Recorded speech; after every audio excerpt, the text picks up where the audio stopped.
Mean राशि वालों, चंद्र ग्रहण के बाद कुछ राशियों के बहुत ही बेहतर समय शुरू होने जा रहे हैं। मतलब समझ ले कि उनका भाग्योदय होने जा रहा है। कुछ राशियों का भाग्य इतना ज़्यादा बेहतर होने जा रहा है कि चंद्र ग्रहण का असर जो होगा वो 6 महीनों के अंदर दिखाएगा ऐसा प्रभाव। क्योंकि ग्रहण है, ये ग्रहण इंसान को बर्बाद करता है जब कुंडली में लग जाता है। तो कुंडली का ग्रहण इंसान को कभी तरक्की नहीं लेने देता है, कभी भी इंसान को तरक्की नहीं होने देगा। कहीं ना कहीं उसके जीवन में कई तरह के बाधाएं, कई तरह के रुकावटें आता रहेगा। आप देखिएगा, यदि आपके कुंडली में ग्रहण हो तो आपको आपके अंत समय में असफल आप हो जाते हैं। परीक्षा देते हैं, अंत समय में असफल हो जाते हैं। घर बनाते हैं, अंत समय में पैसे के शॉर्टेज हो जाता है, कमी हो जाती है, या कुछ भी ऐसा हो जाता है। मेरा मतलब यही है समझाने का कि आपका अंत समय में ऐसा हो जाएगा कि सारा पानी फिर जाता है।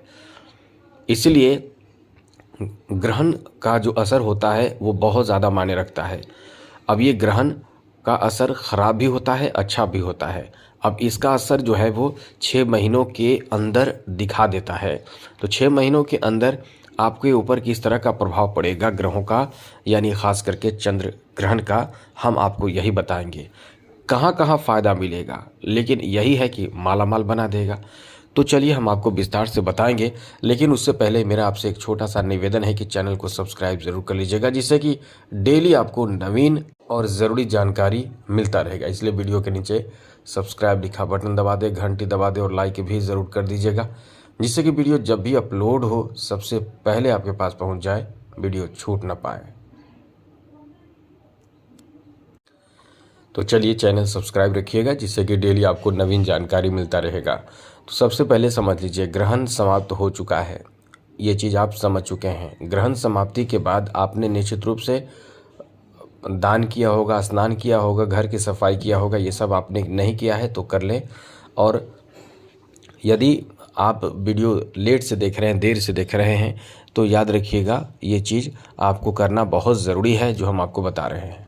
यदि आपने अंगूठी को नहीं बदला है, अंगूठी आपने धारण किया है, या जनेऊ आपने धारण किया है, या सोने चांदी से संबंधित किसी चीज़ को धारण किया है और उसको आपने शुद्ध नहीं किया है, पवित्र नहीं किया है, तो ये आपका जो रत्न है, ग्रह रत्न है, ये असर नहीं करेगा।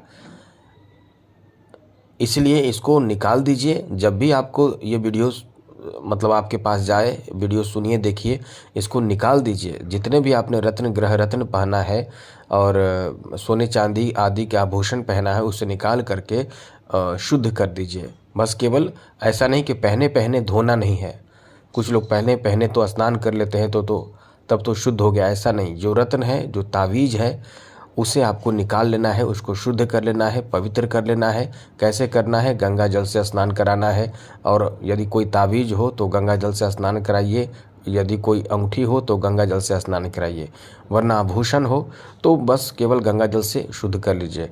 और तावीज़ अंगूठियों को जो ग्रह रत्न है उसमें उसको दूध में डालकर कम से कम 12 घंटे के लिए रख दीजिए। और अगले दिन फिर गंगा जल से स्नान कराकर पूजा करके धूप दीप और चंदन आदि लगा के, कुमकुम आदि लगाकर फिर आप इसे धारण कर लीजिए। जिस जगह पे, जिस उंगली में जिस रत्न को धारण आपने किया था उसी में।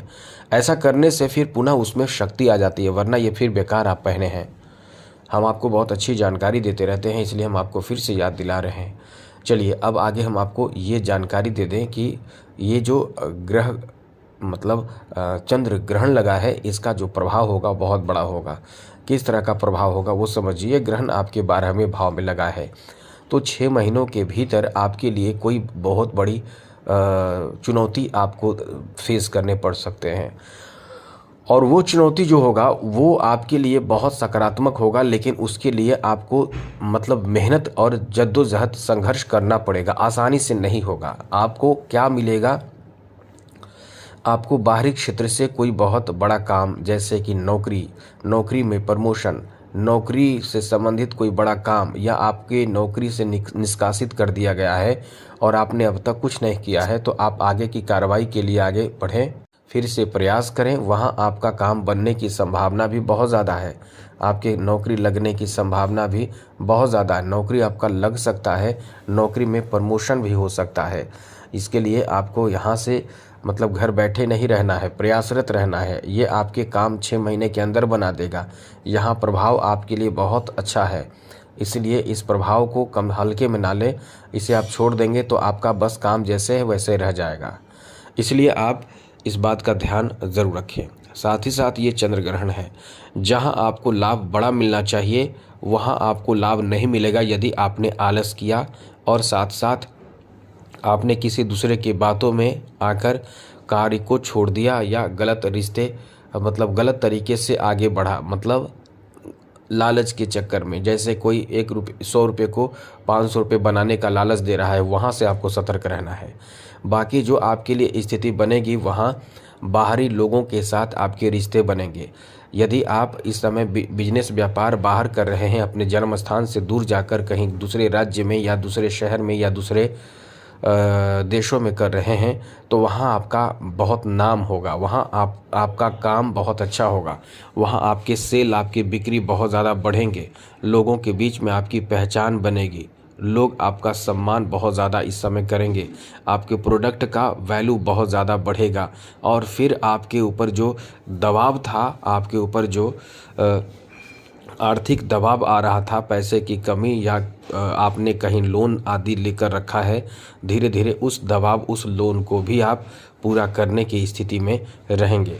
तो ये आपका एक अच्छा समय कह सकते हैं, जहां आपने बहुत ज़्यादा निराशाओं का सामना किया है उसमें आपको लाभ मिलेगा। देखिए एक बात और याद रखिएगा, इस समय शनि भी आपके ऊपर प्रभावी है और जैसा वर्ष 2024 आपके लिए बहुत बुरा रहा है, आपने देखा है, क्योंकि वर्ष 2024 को आप ऐड करते हैं टोटल, तो ये टोटल 8 आता है और 8 का संबंध शनि से है और शनि जो है वो पूरे वर्ष आपको प्रभावित वर्ष 2024 में किया है।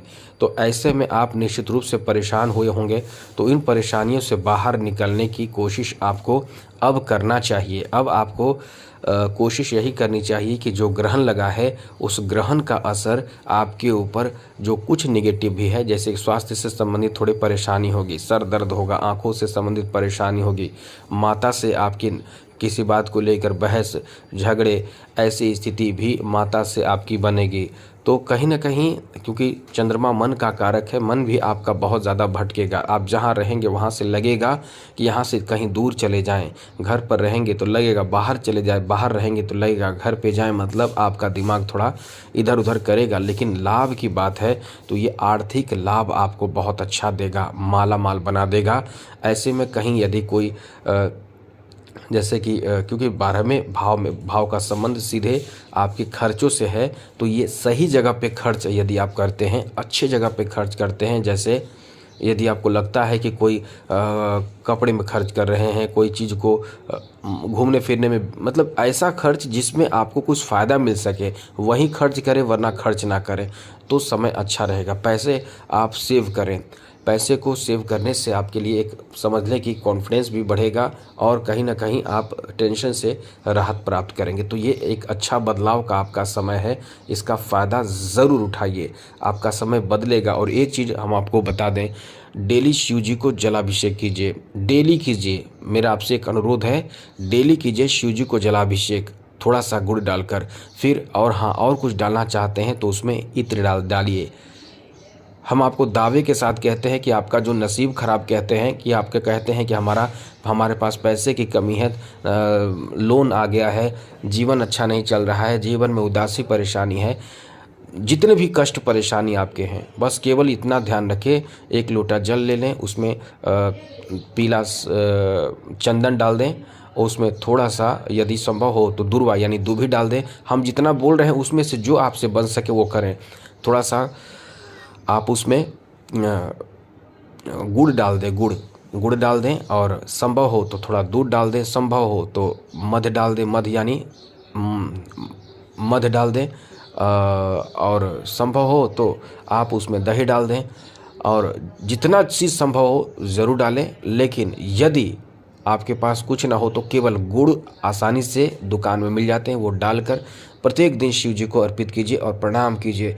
जो कहना है आप उन्हीं से कहिए, उनसे बड़े बड़े ग्रह डरते हैं, औकात नहीं किसी का जो उनके सामने आपने कहा और आपका कोई दूसरा आपके ऊपर गलत प्रभाव, तांत्रिक क्रिया, और साथ साथ मारण, मोहन, उच्चाटन, वशीकरण, स्तंभन, इसके साथ ही साथ और भी काला जादू का असर आप पर करे। बस ये चीज़ आप धर लें, बस यही मेरा अनुरोध है।